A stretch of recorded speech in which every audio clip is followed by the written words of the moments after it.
Many fantasy gamers are hurting right now, trying to find wide receivers off the waiver wire or even wide receivers to trade for. Every week on this channel, I run the spreadsheets looking for players who are getting targets, a large target share, but are not producing, to find some value wide receivers that we might be able to capitalize on. I run the numbers, I give you 5 wide receivers, then I give you my idea on those players. In today's episode, we're going to go over 5 wide receivers who had a 20% target share more in week 5, but had less than 69 receiving yards. And here is the sheet that we're going to go over. And here are the 5 players. So player number 1 right now is Robert Woods. He finished the week right now, wide receiver 52. That should get even worse with the Monday night game coming in. Had 7.7 PPR fantasy points, but the target share was hefty. A 34.8% target share off 8 targets, caught 4 balls for 37 yards, and this isn't a surprise. Even when you see the 34.8% target share, there could be some volatility here while Treylon Burks is out, but really, it's hard to trust the volume in this passing offense for the Titans. Everything runs through Derrick Henry, and wide receivers like Robert Woods are going to have weeks like this. You may get a game here and there where he produces kind of well, but honestly, wide receiver 52 weeks, wide receiver 40 weeks is something that's just going to be in the cards. Next wide receiver we're going to be looking at here, Michael Gallup. Currently the wide receiver 47, 8.4 PPR fantasy points, had a 31.3% target share. That's with CeeDee Lamb owning over a 50% target share, so that's really good. 80% of the targets went to either Michael Gallup or CeeDee Lamb. So the targets are funneling to those two right now. He saw 5 targets in this game, 4 catches for 44 yards. It was a wonky game script. We had some weirdness in the beginning with the Dallas defense just punching the Rams in the mouth. Really started to slow things up as the Rams had to sit on the ball on offense to start the game. Really took away some of the touches for some of these players.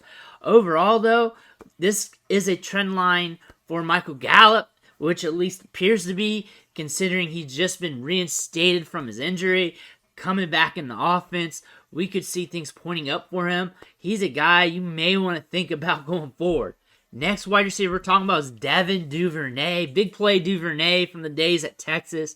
Currently wide receiver 24, 12.8 PPR fantasy points, 25.9% target share, 7 targets in last night's game, 111 air yards.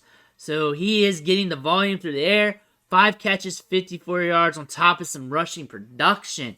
So what I think about Duvernay is this offense for the Ravens is the wide receivers are hard to depend on.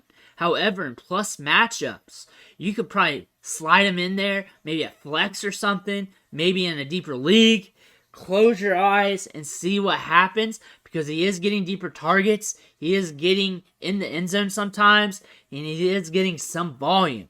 And his speed, his ability to get the yards after the catch, stuff that we've seen him do since his days at Texas, is going to make him valuable in certain game scripts. A lot of these targets are going to Mark Andrews. He's pushing around a 40% target share on the year, and Lamar Jackson runs the ball a lot, so this really makes things weird for the receivers.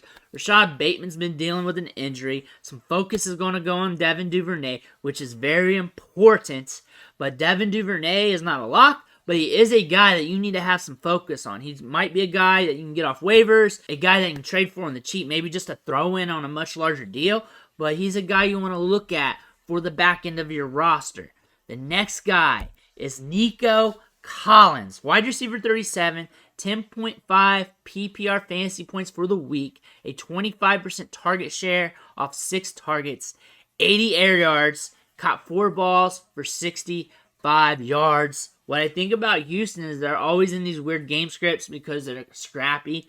So this was a weird game against Jacksonville, and it was a low scoring game. So if the volume was higher, his production probably would have been a little bit higher as well, making him a much larger impact for fantasy. But as of right now, he's the wide receiver 37, and that should decrease with this Monday night game.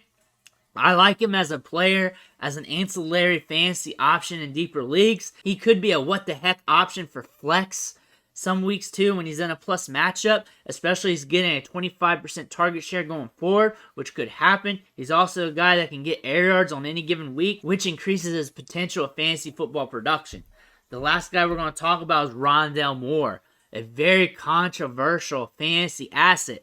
Wide receiver 22, 13.1 PPR fantasy points, 21.1% target share off 8 targets, 18 air yards. Just 18 air yards. 7 catches for 68 yards. The thing about him is getting those short targets. He can get you yards after the catch, do that short area quickness, the speed. He's a little thick dude who can break tackles. He doesn't get those deep targets, though, so that hurts his potential on a consistent basis. But if he continues to get a higher target share, if he continues to get targets like this, you may want to monitor him. You may want to monitor his usage. He's probably sitting there in a lot of waiver wires right now. I don't recommend just running out and getting him, but I recommend monitoring him. Because if he continues to get a large target share, if he continues to get a bolstered amount of targets, DeAndre Hopkins is coming back, but who's going to own the short targets like this? Maybe they want to use him as a, hybrid Christian McCaffrey / Deebo Samuel, that guy around the line of scrimmage they just chuck it to, because he can get you that yak. The running backs are dinged up right now. This could give him some extra workload, extra opportunities, so this could help him too. And he's got that athleticism. You're talking about 90th percentile speed score, 90th percentile burst score, highly athletic wide receiver prospect. He's smaller, but he's thick, and he could turn things on you on a dime. So my overall reaction to this list, from what the spreadsheet says, remember, these are wide receivers with a 20% target share with 69 or fewer yards. There are other wide receivers on the sheet, but a lot of those have been talked about a lot, or they're guys that are highly coveted that just didn't hit. I'm talking about like CeeDee Lamb and other wide receivers. But what I think about it is Robert Woods, you got to be leery with due to the offense. Michael Gallup, I'm into, just in case when Dak comes back and the game script's very profitable for us, then you may want to insert him as a what-the-heck flex. Devin Duvernay, kind of like in the same thing, because in the right game script, you may want to put him in at flex and close your eyes. This may be better for a deeper bench. If you have basic 6-man bench spots and you're hurting at other positions, it might be hard for you to get one of those what-the-heck guys. You may have to stream for some days. But that's what I'm looking at these guys for. Similar for Nico Collins, but I kind of want to watch workload a little bit. Rondale Moore, I'm just watching him to see what this workload's going to go going forward. I feel like this might be a trend, but I'm not for sure, and I just want to see what's going on with them. But those are 5 recommendations for trades and off waivers. Most of these guys are going to be off waivers for you, especially in your basic redraft leagues. But a lot of people come to the channel from deep leagues, deep dynasty leagues, and they need trade advice. They need waiver wire help as well. But I'm here for everybody. Let me know in the comments what you think about these players. Are you picking any of them up? You already got them rostered.